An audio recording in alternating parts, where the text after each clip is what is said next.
नमस्कार। वीडियो की इस अंक में देखते हैं यूपी ट्रिपल एससी द्वारा आयोजित पेट एग्जाम 2023 के लिए प्रैक्टिस सेट और प्रैक्टिस सेट जो आधारित है समसामयिक घटना चक्र द्वारा प्रस्तुत अंक पर।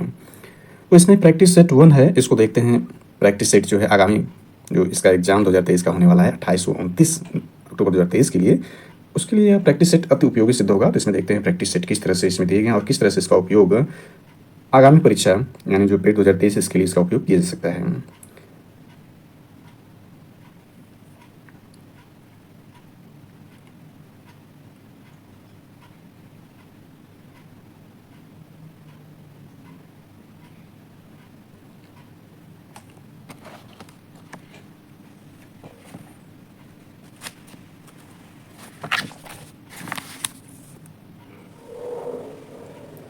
प्रश्न पर चलते हैं। तो पहला प्रश्न है यहाँ पर जो पूछा गया उसको देखते हैं। इसकी विस्तृत व्याख्या सहित इसको समझने का प्रयास करेंगे। तो इसमें पहला है, भारत अपनी अंतर्राष्ट्रीय सीमा सबसे कम किस देश के साथ साझा करता है? तो इसका सही आंसर सी, अफगानिस्तान के साथ। जबकि सर्वाधिक जो यानी अंतर्राष्ट्रीय सीमा सबसे कम अफगानिस्तान के साथ है और सबसे लंबी जो अंतर्राष्ट्रीय सीमा जो भारत साझा करता है वो बांग्लादेश के साथ साझा करता है। इसकी विस्तृत व्याख्या देखते हैं। तो भारत के जो कुल मिलाकर 7 देश हैं, यानी भारत के साथ जो हैं कुल 7 देश जो हैं या 7 पड़ोसी देश जो हैं भारत के साथ स्थलीय सीमा से जुड़े हुए हैं। यानी 7 देश जो हैं, इस यहाँ 4 तो दिए गए हैं, 3 और हैं, 3 पर चर्चा कर लेते हैं, संपूर्ण चर्चा यहाँ कर लेते हैं। तो 7 जो देश हैं भारत के साथ स्थलीय सीमा से जुड़े हुए हैं, उसमें देखें तो सर्वाधिक जो स्थलीय सीमा अभी हमने चर्चा की, सर्वाधिक जो स्थलीय सीमा है वो बांग्लादेश की है। और बांग्लादेश जो है भारत के 5 राज्यों को स्पर्श करता है बांग्लादेश। इसको देख लेते हैं कि कौन कौन से 5 राज्यों को बांग्लादेश स्पर्श करता है। तो उसमें जो वेस्ट बंगाल है, दूसरा जो है आसाम है, तीसरा जो है मेघालय है, चौथा त्रिपुरा है और 5वां मिजोरम है। यानी भारत के जो 5 राज्य उसको बांग्लादेश स्पर्श करता है। इसमें त्रिपुरा जो है वह बांग्लादेश से 3 तरफ से घिरा हुआ है। इसमें जो त्रिपुरा है वह बांग्लादेश से 3 तरफ से घिरा हुआ है। ये भी कई बार एग्जाम पूछा जा सकता है कि तीन तरफ से घिरा हुआ कौन सा भारतीय राज्य है, तो त्रिपुरा है।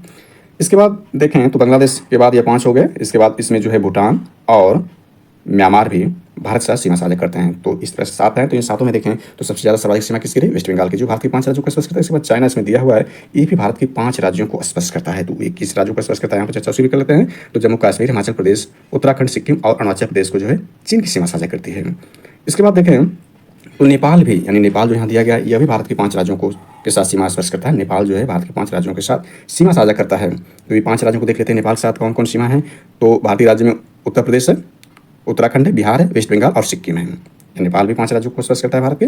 इसके बाद म्यांमार को देख लेते हैं। तो म्यांमार जो है यह भारत के 4 राज्यों को स्पर्श करता है। तो म्यांमार जिन राज्यों को स्पर्श करता है उनको देख लेते हैं। 4 राज्यों में सबसे पहले अरुणाचल प्रदेश है, फिर नागालैंड है, फिर मिजोरम है, इसके बाद मणिपुर है। पाकिस्तान भी जो है भारत के 4 राज्यों को ही स्पर्श करता है, यानी पाकिस्तान भी भारत के 4 राज्यों को स्पर्श करता है। तो इसमें देख लेते हैं तो पाकिस्तान जो है जम्मू कश्मीर को स्पर्श करता है, इसके बाद पंजाब को स्पर्श करता है, राजस्थान को स्पर्श करता है, गुजरात को स्पर्श करता है। भूटान भी भारत के 4 राज्यों को स्पर्श करता है। तो भूटान देख लेते हैं भारत के किन 4 राज्यों को स्पर्श करता है। तो उसमें वेस्ट बंगाल है, सिक्किम है, आसाम है और अरुणाचल प्रदेश है। इसके बाद जो सबसे कम स्थलीय सीमा जो है, यानी सबसे कम अंतर्राष्ट्रीय सीमा जिसके साथ है वो अफगानिस्तान के साथ है। वह मात्र भारत के एक राज्य को स्पर्श करता है, वो भी जम्मू कश्मीर है। और वह जो स्पर्श करता है पीओके यानी पाक अधिकृत कश्मीर द्वारा वह स्पर्श करता है, जो कि भारत का अंग कश्मीर है। तो यानी अफगानिस्तान जो है भारत की सबसे कम अंतर्राष्ट्रीय सीमा साझा करता है। यदि इन सबों का किलोमीटर में देख लें कि सबसे लंबाई क्या है यहाँ पर, तो उसको भी यहाँ चर्चा कर लेते हैं कि किस आधार पर यह कितने किलोमीटर जो है यह इसको साझा करते हैं। तो उसको यहाँ पर संक्षेप में देखा जा सकता है। के साथ साझा करता है बांग्लादेश, वह भारत के साथ 4096.7 किलोमीटर की सीमा साझा करता है। दूसरे नंबर पर जो है चीन है, यह जो साझा करता है भारत के साथ 3488 किलोमीटर की सीमा साझा करता है। इसके बाद देखा जाए तो पाकिस्तान है तीसरे नंबर पर 3323 किलोमीटर की सीमा साझा करता है। और इसके बाद देखें तो इसके बाद जो नेपाल है, यानी नेपाल की जो सर्वाधिक सीमा के आधार पर देखें तो नेपाल जो चौथा सबसे बड़ा देश है जो सीमा साझा करता है भारत के सासाथ, और वह 7151 किलोमीटर का सीमा साझा करता है। इसके बाद म्यांमार है, यानी म्यांमार से बड़ी सीमा जो है नेपाल की है। म्यांमार की जो सीमा भारत के साथ साझा करता है 6153 किलोमीटर का। इसके बाद भूटान का देखें तो भूटान जो भारत के साथ 699 किलोमीटर की सीमा साझा करता है। और सबसे कम अफगानिस्तान 106 किलोमीटर की सीमा साझा करता है।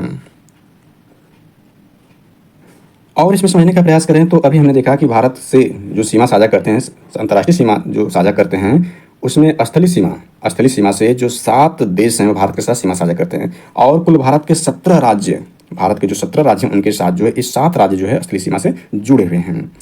और हिंद महासागर के तटवर्ती देशों में देखें तो सर्वाधिक लंबी तटरेखा भारत की है, यानी सर्वाधिक जो लंबी तटरेखा देखा जाए तो भारत की है।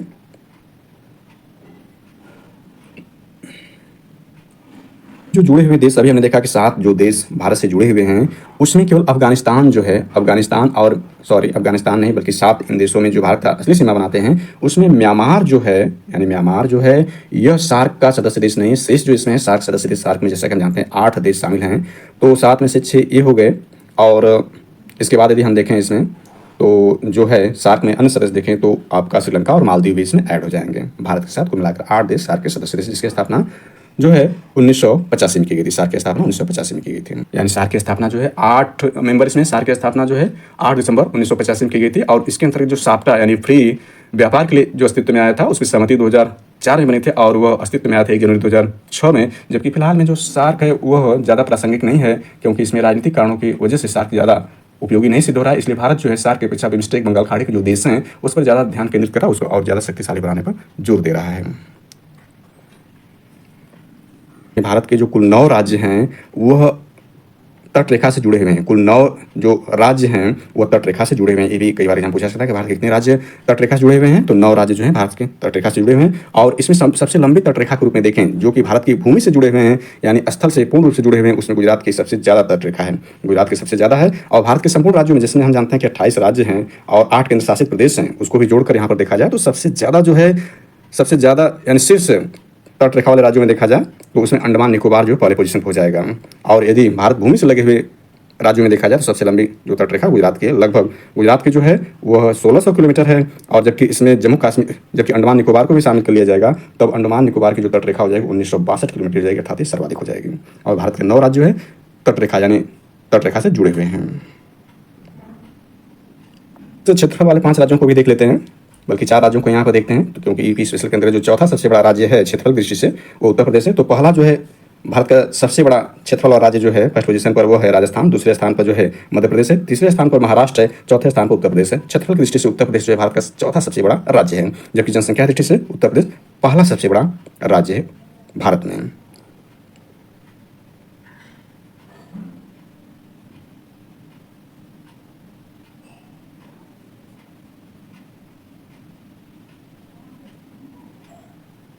आगे जो इसमें कुछ और जानकारी को ऐड करें तो इसमें ये देखने का प्रयास करते हैं कि जो 23.5 डिग्री भारत में जो 23.5 डिग्री जो कर्क रेखा है, यानी कर्क रेखा ट्रॉपिक ऑफ कैंसर जो है वह 23.5 डिग्री की भारत के किन राज्यों से होकर गुजरती है। तो इसमें प्रमुख रूप से देखने का प्रयास करें तो भारत के जो राज्यों से गुजरती है उसमें देखें तो गुजरात है, इसके बाद राजस्थान है, राजस्थान है, इसके बाद मध्य प्रदेश है, इसके बाद छत्तीसगढ़ है, छत्तीसगढ़ के बाद आपका जो है झारखंड है, इसके बाद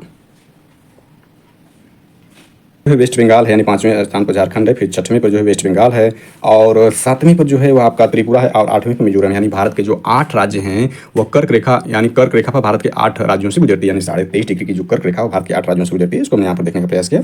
इसके बाद देखें इसमें और कुछ ऐड कर लेते हैं तो जो 82.5 डिग्री यानी 82.5 डिग्री की जो अंतर्राष्ट्रीय तिथि रेखा है उसको देखते हैं तो ये भारत के 5 राज्यों से गुजरती है। अंतर्राष्ट्रीय तिथि रेखा जो भारत से गुजरती है 82.5 डिग्री की, भारत के 5 राज्यों से गुजरती है। 5 राज्यों में देख लें तो पहले यूपी उत्तर प्रदेश है, इसके बाद मध्य प्रदेश है, इसके बाद छत्तीसगढ़ है, इसके बाद उड़ीसा है, आंध्र प्रदेश है। यानी इन 5 राज्यों से जो है यह अंतर्राष्ट्रीय तिथि रेखा जो है 82.5 डिग्री जो है वह भारत के 5 राज्यों से होकर गुजरती है।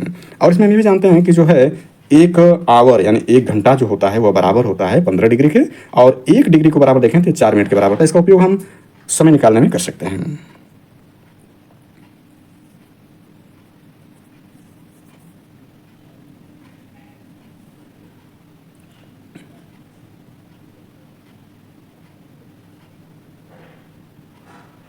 और कुछ इसमें जानकारी को देखें तो भारत की प्रादेशिक सीमा यानी समुद्री सीमा जिसको कहा जाता है वो क्षेत्रीय सागर जो टेरिटोरियल सी होता है 12 समुद्री मील तक होता है। इसके बाद कॉन्टिजियस जोन जो होता है वह 24 समुद्री मील तक होता है। इसके बाद एक्सक्लूसिव इकोनॉमिक जोन यानी EEZ जो होता है वह 200 समुद्री मील तक होता है। 12 जो होता है यह 12 जो समुद्री मील है इसमें संपूर्ण अधिकार उस देश का होता है। और जो सागर में 24 समुद्री मील है इसमें साफ सफाई, सीमा शुल्क की वसूली और वित्तीय अधिकार उस देश के पास होता है, यानी समुद्र में। इसके बाद 200 समुद्री मील की जो डिस्टेंस होती है इसमें वैज्ञानिक अनुसंधान व नए द्वीपों का निर्माण तथा प्राकृतिक संसाधनों के दोहन की छूट होती है संबंधित देश को। राज्य हैं तो वर्तमान में भारत में 28 राज्य हैं और 8 केंद्र शासित प्रदेश हैं। कुल मिलाकर स्टेट और यूटी दोनों मिला दिया जाए तो कुल मिलाकर 36 स्टेट और यूटी हैं। केवल राज्य पूछेगा तो 28 राज्य हैं और 8 जो है केंद्र शासित प्रदेश हैं। इसकी व्याख्या को समझने का प्रयास करें तो 26 जनवरी 2020 में भारत में 28 राज्य और 8 केंद्र शासित प्रदेश हैं। भारत का नवीनतम केंद्र शासित प्रदेश दादरा और नगर हवेली था, दमन और दीव हैं। कहने का सही हुआ कि जब इससे पूर्व जो है दादरा नगर हवेली और दमन और दीव अलग अलग 2 केंद्र शासित प्रदेश थे, वर्तमान में वह संयुक्त होकर एक हो गए, इसलिए भारत में कुल 8 केंद्र शासित प्रदेश हैं और 28 राज्य हैं। नेक्स्ट देखते हैं, निम्नलिखित में से कौन सी जोड़ी किसी राज्य और उससे संबंधित कला शैली को दर्शाती है? तो तीसरा का सही आंसर देखें तो वो बी है। बी को समझने का प्रयास करते हैं तो बी जो इसमें सही है, यानी उत्तर प्रदेश में जो यह कथक जो है उत्तर प्रदेश से संबंधित, यानी ये जोड़ी सही है। इसमें देखें तो यानी इसको सही मिलान करने का प्रयास करें तो मोहिनी अट्टम जो है यह केरला का है, कथक उत्तर प्रदेश का हमने देखा, और ओडिसी जो है उड़ीसा का है, और कथकली जो है ये केरला की जो है कला शैली है।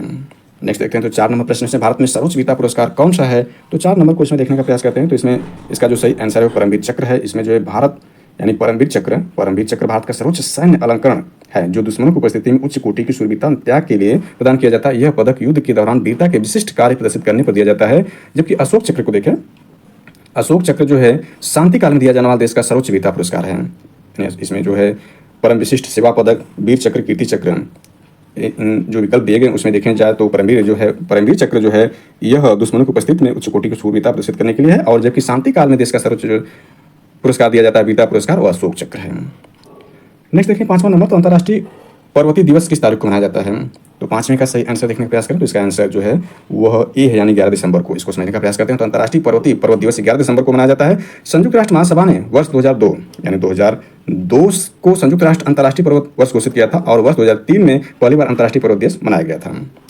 नेक्स्ट देखते हैं निम्नलिखित में से किस वर्ष में दक्षिण एशियाई क्षेत्रीय सहयोग संगठन सार्क की स्थापना की गई? हालांकि इस पर हम चर्चा कर चुके हैं, यहाँ संक्षेप में चर्चा कर लेते हैं। तो 6वां का जो सही आंसर है वह है आपका ए है, यानी 1985 में। तो इसको समझते हैं, सार्क की स्थापना 8 दिसंबर 1985 को हुई थी। सार्क का सचिवालय देखें तो काठमांडू नेपाल में है। सार्क का फुल फॉर्म देखें तो सार्क जो है SAARC है, और इस यानी यस मीन्स है साउथ, ए है association, Asian A association for regional corporation में 8 सदस्य हैं। इसमें बांग्लादेश, भूटान, भारत, मालदीव, नेपाल, पाकिस्तान, श्रीलंका, अफगानिस्तान है। 7वां नंबर प्रश्न देखें, निम्नलिखित में से कौन सा पहाड़ी इलाका हिल स्टेशन उत्तराखंड में स्थित है? तो इसका सही आंसर 7वां का देखें तो 7वां का सही आंसर डी है। दरिंगबाड़ी जो है यह उत्तराखंड में स्थित है। इसको समझने का प्रयास करते हैं तो दरिंगबाड़ी पहाड़ी इलाका यानी ये जो हिल स्टेशन है उत्तराखंड राज्य में नहीं है। अच्छा, इसमें नहीं पूछ रहा, सॉरी। तो पूछ रहा है कि निम्नलिखित में से कौन सा पहाड़ी इलाका हिल स्टेशन उत्तराखंड राज्य में नहीं है? तो इसमें जो है 3 है, नैनीताल है, मसूरी है और चक्राता है। जबकि दरिंगबाड़ी जो है ये उत्तराखंड में नहीं है। दरिंगबाड़ी पहाड़ी इलाका हिल स्टेशन उत्तराखंड राज्य में नहीं, बल्कि उड़ीसा राज्य में, अर्थात ये जो है उड़ीसा में है, ये उड़ीसा राज्य में है स्थित है। इसके बाद जबकि नैनीताल, मसूरी, चकतारा, रानीखेत, अल्मोड़ा, भीमताल आदि सभी पहाड़ी इलाके हिल स्टेशन जो है उत्तराखंड में, यानी उत्तराखंड से संबंधित हिल स्टेशन को देख लें तो उत्तराखंड में जो प्रमुख रूप से 3 तो यहाँ ही है, मसूरी, नैनीताल, चकतारा है ये। इसके अलावा इसमें देखें तो रानीखेत भी है, अल्मोड़ा भी है, भीमताल भी है, इत्यादि जो हिल स्टेशन है उत्तराखंड राज्य में स्थित है। 8वां नंबर प्रश्न है, गोल किस प्रसिद्ध भारतीय खिलाड़ी की आत्मकथा है? तो 8वें का सही आंसर देखें तो 8वें का सही आंसर जो बी है, बी मीन्स हुआ मेजर ध्यानचंद्र। इसका आंसर मेजर ध्यानचंद्र। इसको देखते हैं 8वें प्रश्न की व्याख्या में। तो गोल हॉकी के प्रसिद्ध भारतीय खिलाड़ी मेजर ध्यानचंद्र की आत्मकथा है, और जैसा कि हम जानते हैं कि इन्हीं के जन्मदिवस के उपलक्ष्य में 29 अगस्त को जो है राष्ट्रीय खेल दिवस मनाया जाता है, और इन्हीं के उपलक्ष्य में जो है राजीव गांधी खेल रत्न पुरस्कार, जो देश का सर्वोच्च खेल पुरस्कार था, उसको बदल करके मेजर ध्यानचंद्र खेल रत्न पुरस्कार कर दिया गया है। तो गोल किस प्रसिद्ध भारतीय खिलाड़ी की आत्मकथा है? तो मेजर ध्यानचंद्र की है। 9वें को देखने का प्रयास करते हैं तो 9वां प्रश्न है, लोकसभा के लिए चुनाव निर्वाचित होने के लिए किसी व्यक्ति के लिए न्यूनतम आयु सीमा क्या है? तो 9वें का आंसर सी है, सी मीन्स 25 वर्ष। इसको देखते हैं, संविधान के अनुच्छेद 84 ख के अनुसार लोकसभा निर्वाचित होने के लिए न्यूनतम आयु सीमा 25 वर्ष था। राज्यसभा में निर्वाचित होने के लिए न्यूनतम आयु सीमा जो है 30 वर्ष है। मिश्रित अर्थव्यवस्था का अर्थ है, यानी 10वें प्रश्न का आंसर देखने का प्रयास करते हैं तो इसका सही आंसर जो है बी है, बी मीन्स जहां राष्ट्रीय अर्थव्यवस्था में सार्वजनिक क्षेत्र के साथ साथ निजी क्षेत्र भी विद्यमान हो उसको जो है मिश्रित अर्थव्यवस्था कहा जाता है। इसको समझने का प्रयास करते हैं। ऐसी अर्थव्यवस्था जिसमें निजी एवं सार्वजनिक दोनों क्षेत्र विद्यमान होते हैं मिश्रित अर्थव्यवस्था कहलाती है। भारतीय अर्थव्यवस्था मिश्रित अर्थव्यवस्था का एक प्रमुख उदाहरण है।